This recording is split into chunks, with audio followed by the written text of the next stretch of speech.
this race as they make their way to the start line.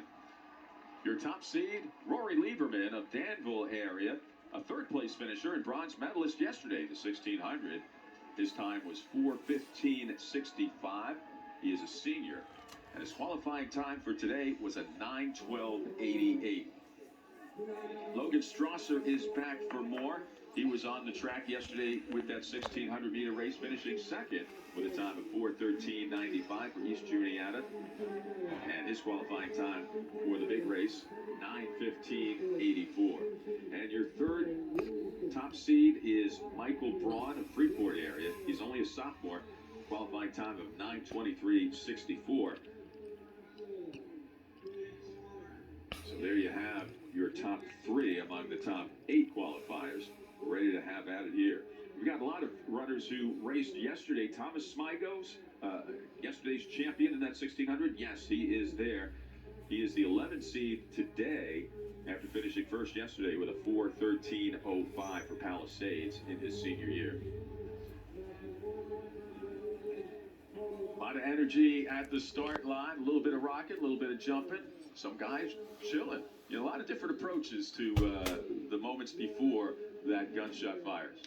You want your heart rate to be up for these races, but you don't want to be so excited that you overdo the first 100, 150 meters. They tell you to get out fast, but what you can't do is run at sprint speed, because you use up all the glycogen that's stored in your body, and then it's gone for the rest of the race. So you need to get out at a good pace to make sure your heart is at its maximum efficiency for getting the oxygen in, distributed around your body, and removing the waste. You want to get into that as soon as possible, but you can't go too fast. So here we start.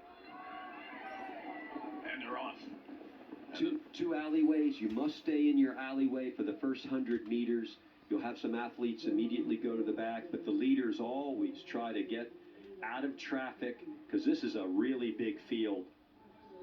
I don't know how we're going to pick Rory Lieberman out of this group. It's going to be tough. Nah, not at all.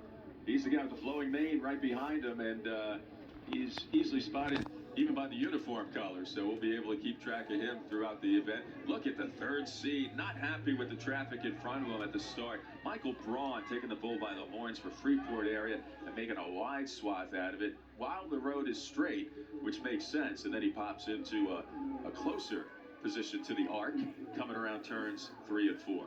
So Roy Lieberman coming from the famed Danville area. And you just got a good look on the turn there, number 11 in the seating, Thomas Smigo. He is also working to improve his real estate here in the early laps, working the outside of the home straight.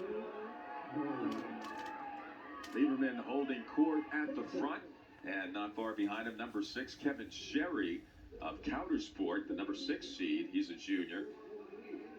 Also the 8 seed, Tyler Rader, right there in the mix, the junior from Huntington area, and he finished 8th yesterday in the 1600.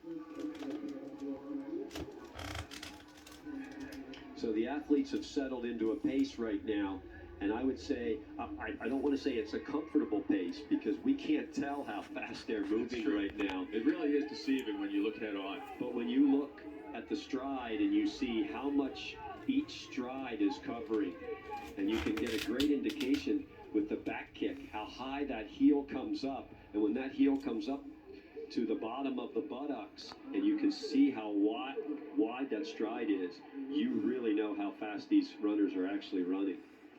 So Rory Lieberman appears to be challenging everybody at this point by setting a fast pace. How do I know that? Because of the separation right now. It looks more like a snake than a traffic jam out there, as runners are pretty much ducking for cover and trying to gain any assistance they can. However, there are no real gaps here within the first 20 or so runners. It's just amazing. That's right, Dan, and there are only 2 places where athletes are running next to each other. So this is nice and spread out, as each athlete is conserving energy, running the shortest distance on the track, and able to get their maximum stride without getting it cut off or being interfered with.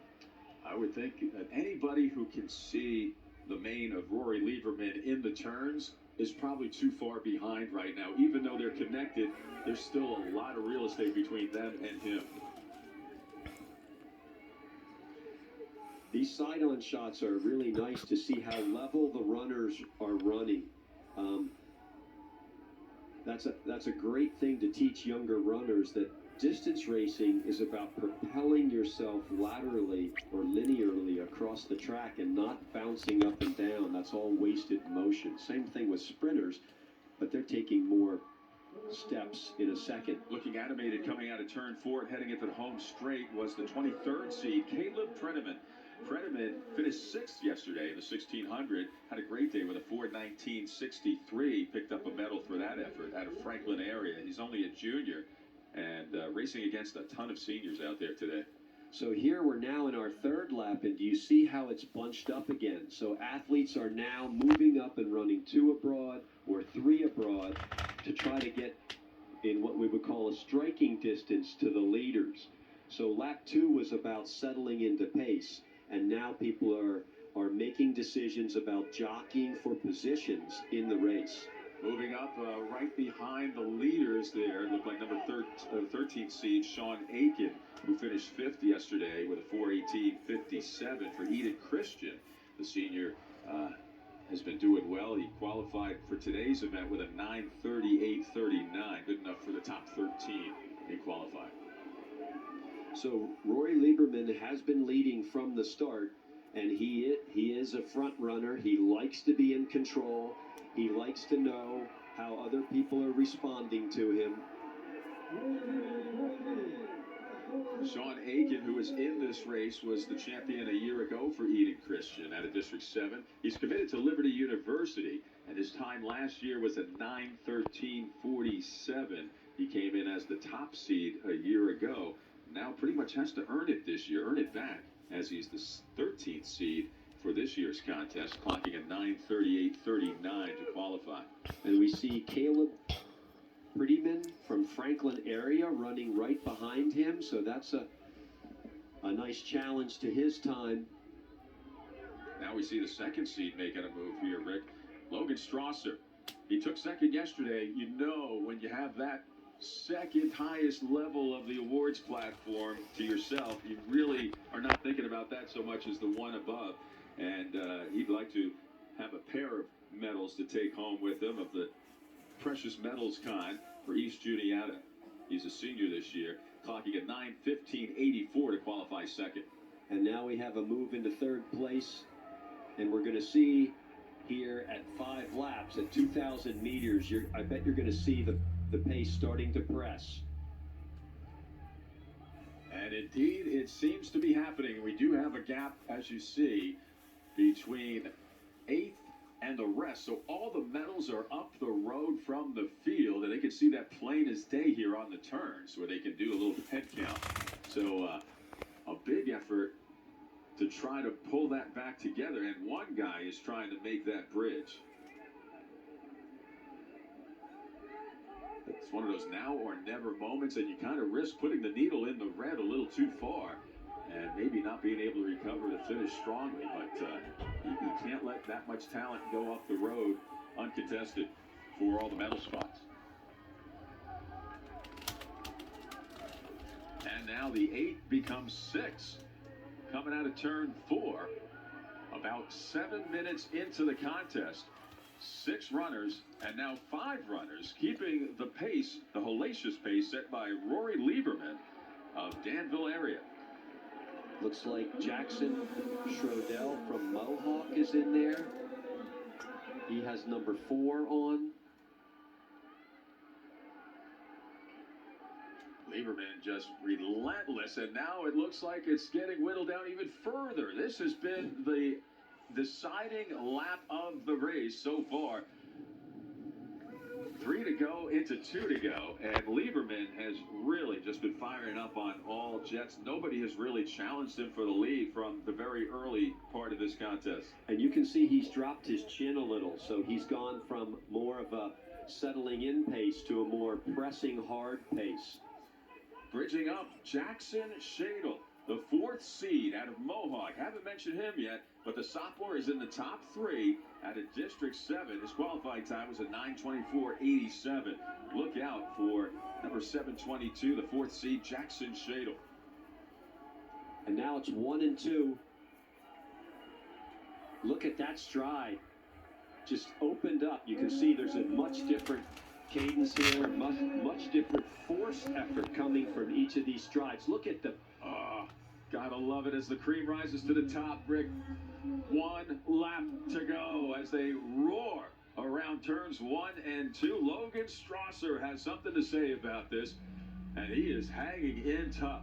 Oh, and look at how Lieberman is opening it up. They're stride for stride. Looks like synchronized running there for a moment. Yeah, you can see Lieberman leading is much more in control of his running, and from behind it's more I can stay with. But we'll see what happens with 100 meters to go. For both of them, it's got to feel like a personal hurt locker right now as they're just trying to find something within. Here comes an effort to catch up and pass by Strasser. Where's he finding it? But Lieberman finds another gear. Just amazing. Lieberman did the turn to see where he was and then went to that last gear, as you mentioned, Dan, to win in 9:08. 9:08.25.